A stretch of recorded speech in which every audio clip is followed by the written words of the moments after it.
네, 잠금 해제로 이어가도록 하겠습니다. 앞으로 매주 이 시간에 저희 또 찾아뵙게 됐는데요. 오늘 양지수는 좀 온도차를 나타내고 있고 약간의 보합권에서의 등락을 좀 거듭하고 있는 상황입니다. 시장이 어떻게 또 한 주 흘러갈지가 궁금해지는데요. 그 속에서 어떤 종목을 집중하면 좋을지 시간 통해서 풀어보도록 할게요. 오늘 이 시간 알파경제 김종효 이사님과 함께합니다. 이사님 안녕하세요. 네, 안녕하십니까? 네, 저희 오늘 또 리뷰해볼 종목에 있어서 그거부터 체크해보도록 하겠습니다. 자, 먼저 클리오 보도록 할게요. 최근에 이 화장품 관련주에 대한 관심이 집중되는 가운데 지난주 금요일에 상당히 좋은 모습을 나타냈습니다. 오늘도 클리오가 5% 이상 지금 올라가고 있는 상황이고요. 신고가를 또 장 초반부터 기록을 했어요. 저희 이거 AS 좀 해볼게요. 얼마나 더 갈 수 있을까요? 네, 지금 화장품, 그다음에 조금 이따 말씀드릴 클래시스 두 종목의 모두 핵심 포인트는 딱 한 가지입니다. 지금 수출주 중에서 실제로 실적이 좀 좋아진 종목군들이 상대적인 종목 장세에서 강세를 보이고 있다. 이런 얘기가 많이 나오고 있는데 여기서도 핵심은 피해 증가가 아니죠. 그러니까 자동차도 실적은 똑같이 좋지만 피로 인한, 환율로 인한 피해 증가, 이익의 증가만으로는 현재의 주가가 올라가지 않는다라는 것을 방증하고 있고요. 그렇다면 결국 중요한 건 QE 증가다. 그럼 이 종목의 고점도 결국 QE 증가가 둔화될 때 나타난다라고 봐야 될 것 같고요. 적어도 1분기 실적까지 화장품과 의료기기, 적어도 이쪽은 QE 증가가 명확하게 나타나고 있다는 관점에서 원래 잡았던 목표 주가보다는 좀 더 상단을 열 필요는 있지만 정확하게 그게 지금 밸류 기준은 아닌 것 같고 말씀드렸던 매출의 증가 속도가 떨어지는 구간부터 실적 성장이 떨어질 수 있다고 봐야 될 것 같고요. 오늘 앞서 여러 증권사 직원분들도 화장품 종목군들을 많이 얘기해 주셨는데 이런 화장품 종목군들 추격 매수하기는 쉽지 않지만 어쨌든 보유하고 계신 분들은 상단을 조금 더 열 필요는 있겠다 정도로 말씀드리겠습니다. 네, 여전히 좀 보유하고 있는 분들의 입장에서는 상단에 더 열어도 괜찮다라고 얘기를 해주셨습니다. 목표 주가를 달성한 클래시스까지 같이 좀 체크를 해봤어요.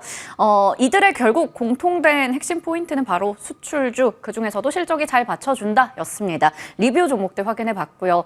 자, 그러면 오늘의 잠금 해제 종목들 하나씩 풀어보도록 하겠습니다. 자, 먼저 첫 번째 종목은 바로 이겁니다. 스튜디오 드래곤. 바닥은 찍은 것인가? 예전에 참 이게 용이었는데 그 용처럼 잘 날아가지 못하는 모습을 보여줬잖아요. 그런데 최근에 종방을 했던 드라마죠. 눈물의 여왕이 굉장히 또 인기를 끌었습니다. 이게 TVN 안에서도 시청률 최고를 기록했다라고 하고 저도 굉장히 재밌게 봤거든요. 눈물이 마르질 않더라고요, 보면서. 네.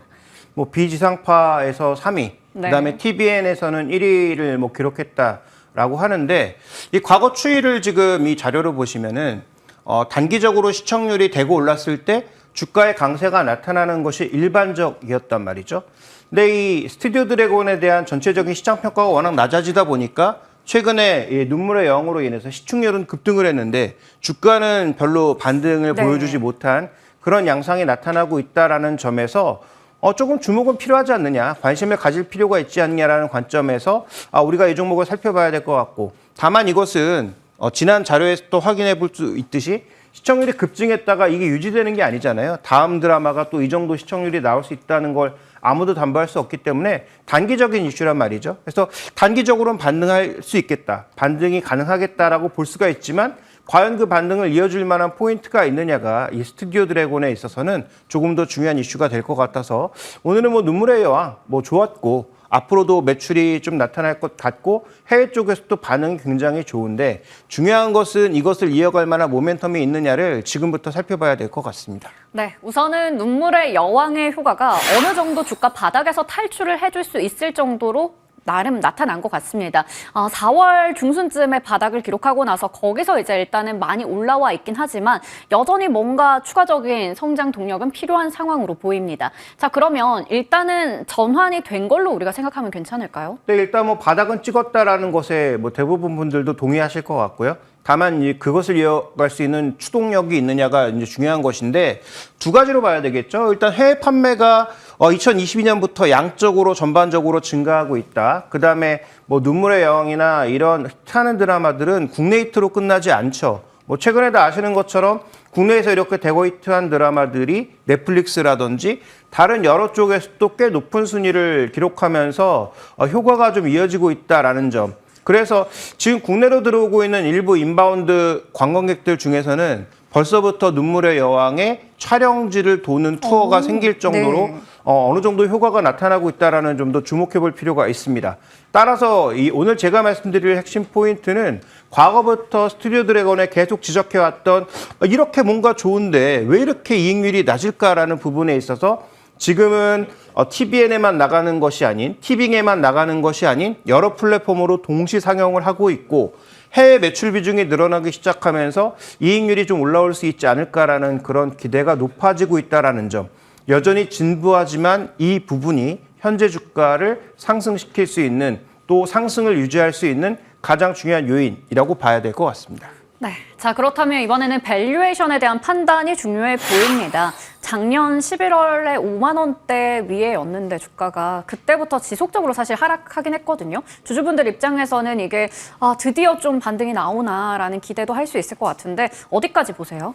네, PER은 막 40배, 50배 정도도 받을 수 있을 정도로 굉장히 높은 밸류를 받았던 종목이 지금은 PE 국면에서도, PB 국면에서도 거의 바닥 수준으로 떨어진 상황인 거죠.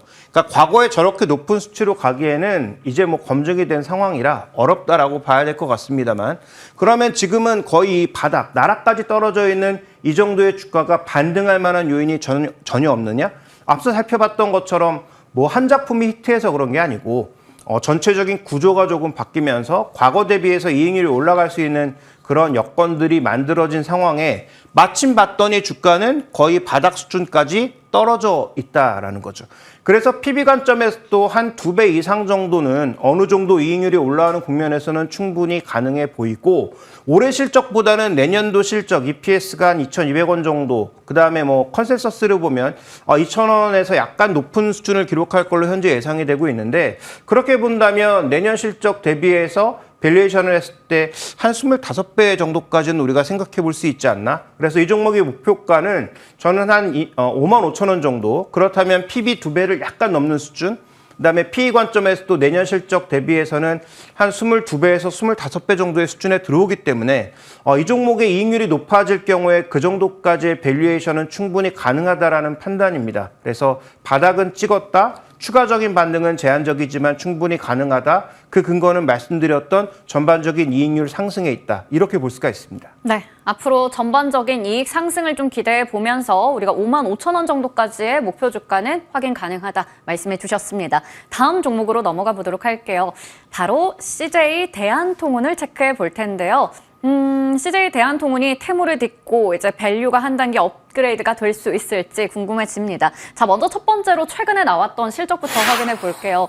1분기 실적이 일단은 컨센서스를 좀 밑도는 수준으로 나왔거든요. 네, 뭐 실망스러운 실적이라고 봐야 되겠죠. 컨센서스를 뭐 예상보다 크게 밑도는 그런 양상이었단 말이죠. 그래서 실적과 관련돼서는 뭐 충격을 좀 받을 수밖에 없었던. 근데 실적의 컨센서스가 높아진 이유가 뭡니까?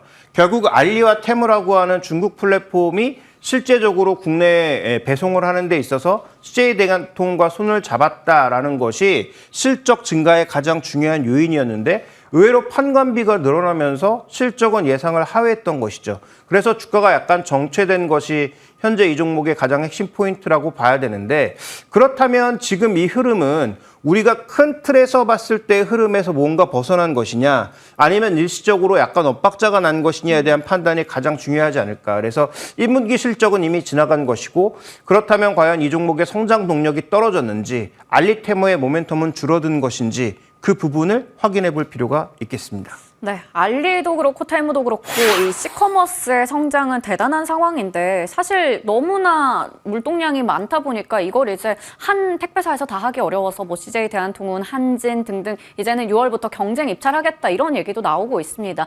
이쪽 산업은 여전히 성장성이 있진 않나요? 네, 일단 성장성은 계속 있다라고 봐야 되겠죠. 알리테무에서 얼마만큼의 물량을 가져올지는 뭐 6월 달의 결과에 따라서 일부 달라질 수 있겠습니다만 중요한 것은 이 두 가지라는 거죠. 전반적으로 택배 ASP가 올라가고 있는 과정에서 이커머스의 물동량도 줄어들진 않고 있다. 거기다가 말씀하셨던 C커머스가 여러 가지 논란이 있는 상황이죠. 다만 국내에서 계속 사업을 영위하기 위해서는 일정 부분의 풀필먼트를 갖춘 상황에서 해야 되고요. 뭐 그렇다고 하더라도 뭐 네이버 도착 보장이나 아니면 뭐 쿠팡의 그 번개 배송처럼 아주 빠른 그런 배송이 올 가능성은 낮지만 과거는 일주일에서 열흘 걸리던 것이 국내 풀필먼트를 갖추기 시작하면 3일 정도로 줄어들 가능성이 높아진다라는 거죠. 그러니까 그런 차원에서 봤을 때 또 하나 지금 뭐 중국의 불량품이 워낙 많지만 동일한 상품을 국내에서는 인증 과정을 거쳐서 상대적으로 비싼 가격에 팔고 있는 부분도 있기 때문에 그런 동일 상품에 대해서 동일한 상품의 가격이 다른 것에 대해서 분명히 어느 정도 투자하시는 여전히 구매하시는 분들도 있을 수 있다라는 관점에서 봤을 때 저는 일정 부분의 물량을 뺏긴다고 하더라도 이게 얘기했던 이 두 가지 택배 ASP나 물동량의 증가를 훼손할 정도의 수준은 아니라고 판단하고 있습니다. 네, 사실 워낙에 많은 부분을 이제 나눠 가지는 거기 때문에 거기서 일부 물동량이 감소할 수는 있겠지만 평균 판매 단가부터 해서 뭐 이커머스의 물동량 증가 이런 부분은 꾸준히 영향을 줄 걸로 보입니다. 긍정적으로요.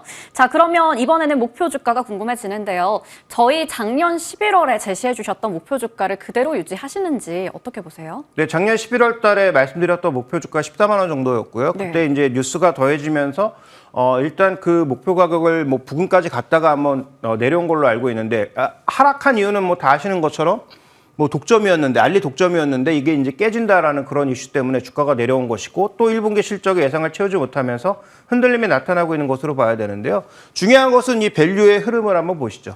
어느 정도 밸류가 바닥을 찍고 반등한 사실은 있습니다만 현재 꾸준한 성장과 이익이 늘어나고 있는 그런 구간에서 아직 장기적인 밸류 밴드의 평균치만도 못 올라왔다라는 거죠.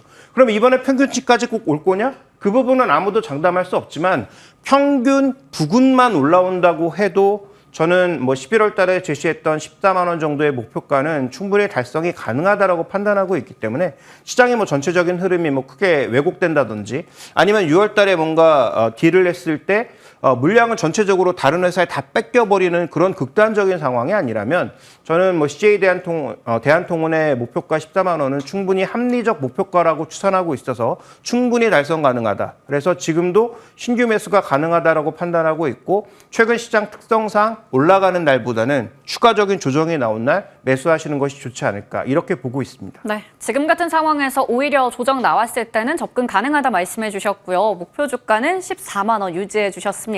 자, 오늘 이렇게 해서 알파경제 김종효 이사님과 자세한 이야기들 풀어봤습니다. 고맙습니다.